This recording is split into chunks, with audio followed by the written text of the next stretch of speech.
Hi guys, I'm back. I actually have a chest cold, so I possibly have the deepest voice that's ever existed.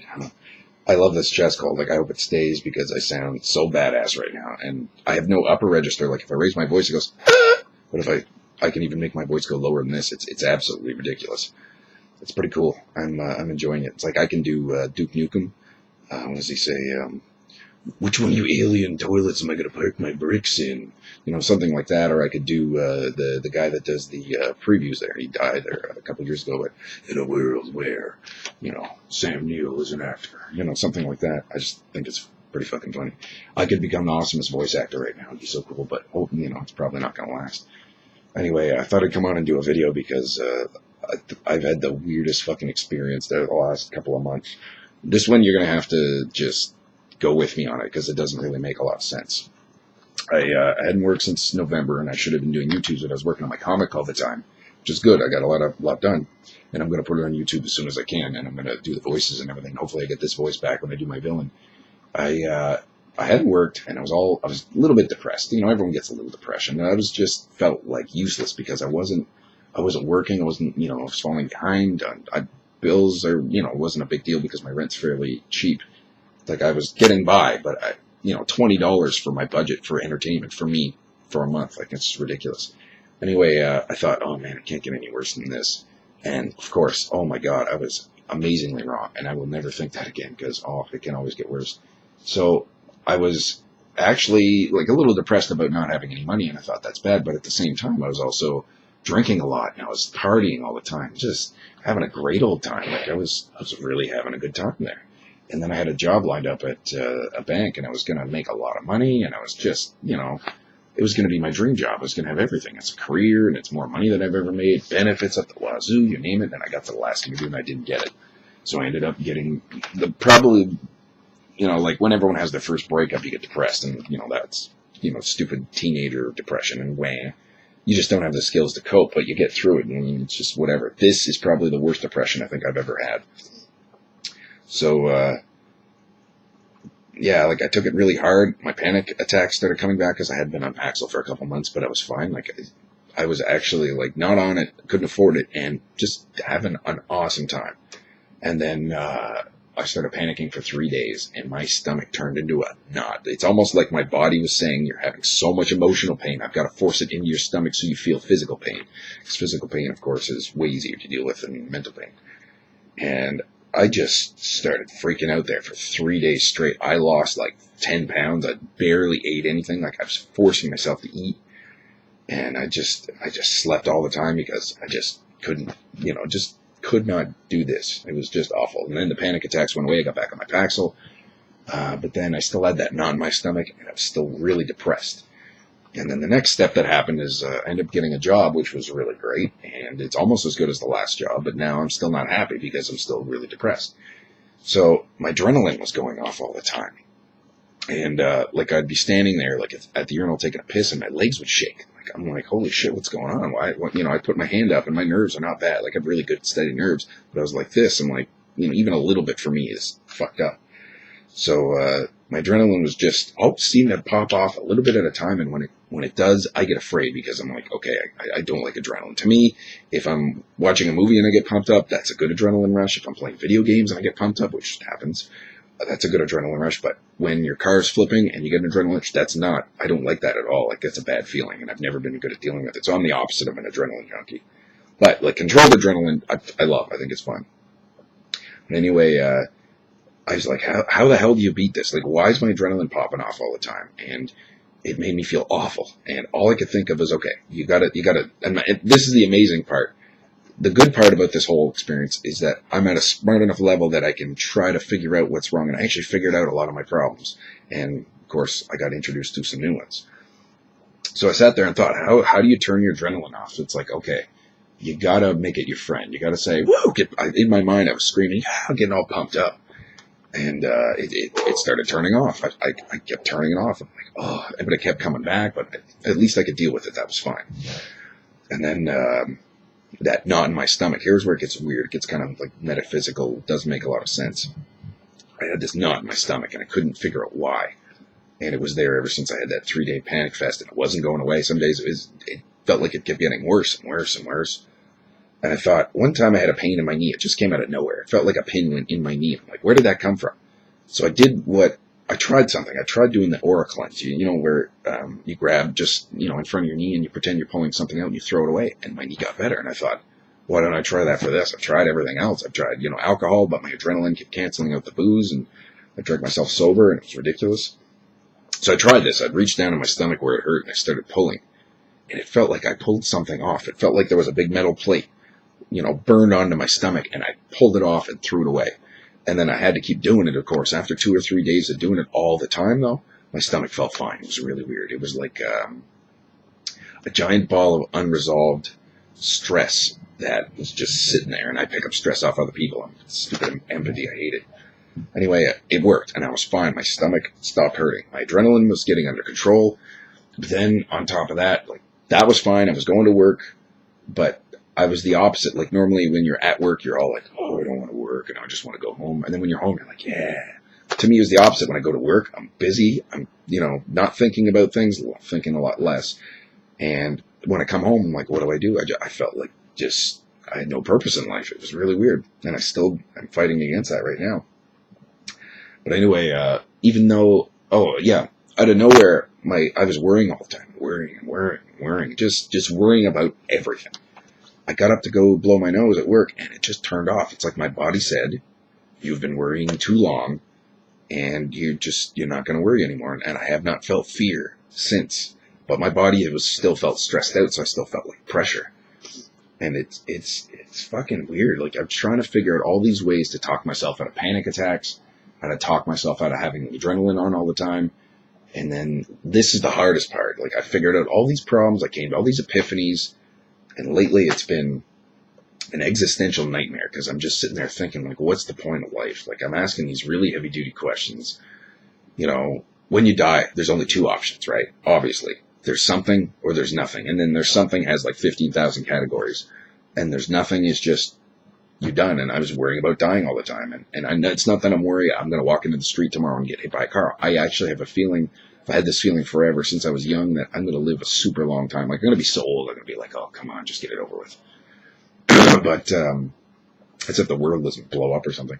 But I was just sitting there worrying, like, oh my God, I got to deal with this someday. And oh my God, and I just panic, worry. And the only thing that stopped it, I said to myself, okay, you got to deal with this. How do you figure this out? And it's not one of those, okay, it's way in the future, don't worry about it. It's still something you're going to have to deal with, unless hopefully you're blissfully unaware when it happens, which is perfect. But all I thought is, when you die, what happens? Say you're bleeding to death or you're shot or whatever, you're going to pass out. You pass out before you die. So you're just going to get tired, pass out. You don't have to deal with the rest. Actually, that sounds pretty good. You know, hopefully it goes that well. But anyway, I'm asking all these hard questions, like, why do we come here?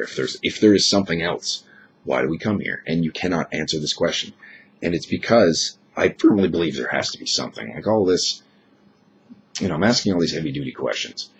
There's a reason space is so big and so empty. It gives us something to look into that is never ending. So we never see the edge, like, say, you know, we're like a video game. You never see the edge of the map. So you don't go, hey, look, it ends over there. Oh my God, you know. We're in this humongous galaxy, but none of that matters. It's just space. It's just rocks and just dumb shit. You know, like, you don't have to worry about space. Space is something that's just out there and, you know, gives you some pretty stars to look at, and that is it. So that's why, like, it almost feels like we come here to deal with each other, to learn, or it's like it's like a simulator. You know, we're ghosts or whatever, and you don't have a body, and you're like, oh, I'm bored. You know, I want to feel alive. I want to feel something. So we come to this place, and you forget everything, and you have a block on your brain that stops you from ever knowing. Like, you can hypothesize, but you never know for sure if there is something afterwards or there isn't. The only reason I think there is because I've had dreams that have come true. And I've had dreams, like, say, 10 years. Like, I had a dream when I was 8 that something happened, and it came true like 5 years later, like, word for word. You know, I almost passed out because I went, wow, I can't believe this is actually happening. Like, it's pretty ridiculous. So there's no way that I could have a random 1,000 dreams and then one of them will come so true that it's perfect. Like, and this dream was so flawless. Like, I woke up thinking there was no weird stuff. Like, it was absolutely just straight up normal life stuff. Like, you know, usually in a dream there's something weird that lets you know it's a dream. There was nothing weird in this. It was really weird.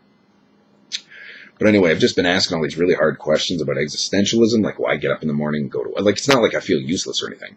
I know I have friends that care about me, all that stuff. It's great.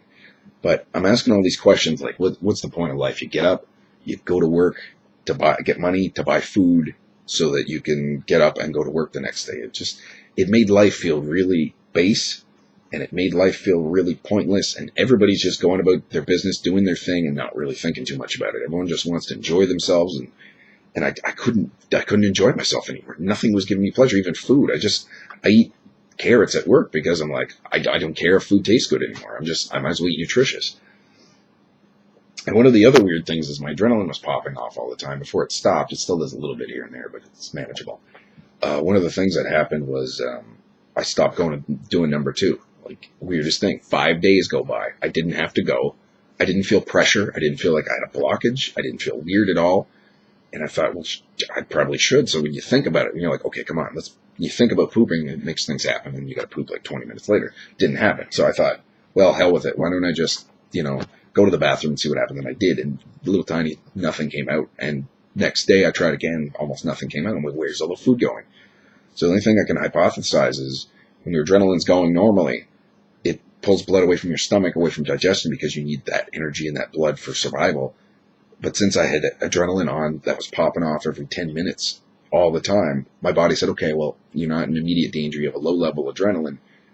Maybe it makes your digestion more efficient. Maybe it burns food better. I'm not really sure, but there was a 2-week period where I had almost never gone to the bathroom and I didn't feel bloated. I was pushed on my stomach. I'm like, am I blocked here or something? It was fucked up, and I still am not regular at all now. It's getting more regular, but not like it's supposed to be. Anyway, I just talk about my toilet habits. That's what you guys all want to hear. I know, poop jokes. So yeah, I didn't feel like joking around, and I just asking myself all these questions, like, why am I here? And, just questions you can't answer, but I couldn't stop asking them, and I couldn't stop thinking about them. This is the worst time I think I've ever had in my entire life. Like, getting West Nile, I thought was the worst thing that ever happened to me, and no, because when I had West Nile, I felt run down and tired, but at least reality made sense. Like, you felt your normal reality was your reality. Like, you get up, you talk to your friends, you go check your email, you joke around, you laugh, you watch a movie, you just do all this regular shit. And lately I haven't been able to. It's been absolutely fucking terrifying. And it's getting better. Every day that goes by gets a little better. But at the same time, I'm still not 100%, of course, and I'm not back to what I was before all this happened. And I might still be depressed and not know it. I'm not really sure, but it's almost like I'm so hyper-focused now. And I'm always me all the time, and I'm never absent-minded anymore. I'm focused on every single second that goes by. And it's so draining, and it's just something I can't turn off. It's been just absolute hell. I've been doing everything I can think of. I started going for jogs, and, that feels good. And I thought, okay, you know what? Oh, one of the things that I did to turn off my panicking, this is something that's really weird. I was worrying. I thought, okay, I got to get up and do something. Went downstairs, started doing the dishes, felt a little better. And I was like, what? Why do I feel better all of a sudden? And then I started scrubbing the cupboards, and oh my God, it turned it off completely. It was a miracle cure. So that's what I do now when I start worrying. I just go and do the dishes or clean something. And I cleaned for 20 minutes, half hour was fine. And then I started cleaning the bathroom. I was like, fuck it, body, if this is what you want. And I felt like I was on vacation. I was the happiest sitting there scrubbing the shower, big smile, like, oh my God, this feels good. This is better than anything I've ever had. Oh my God. So yeah, that's where I'm at recently. It's been the hardest 2 months, I think, of my entire life. And I'm not an old man by any means. I'm not sick at all. I have absolutely no reason to think that, oh, sorry, cat hair everywhere. I have absolutely no reason to think that I'm going to die anytime soon. Just whatever, like typical life stuff. I have a very safe life. I'm in a very safe part of the world. There's no natural disasters. There's no war. The worst thing that happens is people get beat up in bars. I never attract violence. I'm not that type of person. I've gotten over this frustration thing that's been bothering me. Like, I get a little frustrated with something and then everything goes to hell. That has almost completely stopped, which is really neat. Like, I've gotten a lot of these things that issues that have been fucking me up. I'm learning faster and faster. It's like my brain is making new neural pathways every single day, and I'm like twice as smart as I was last week. I'm going to turn into fucking pure energy soon. Like, what's going on here? But at the same time, my brain never wants to stop, so it's giving me more to worry about. Ugh.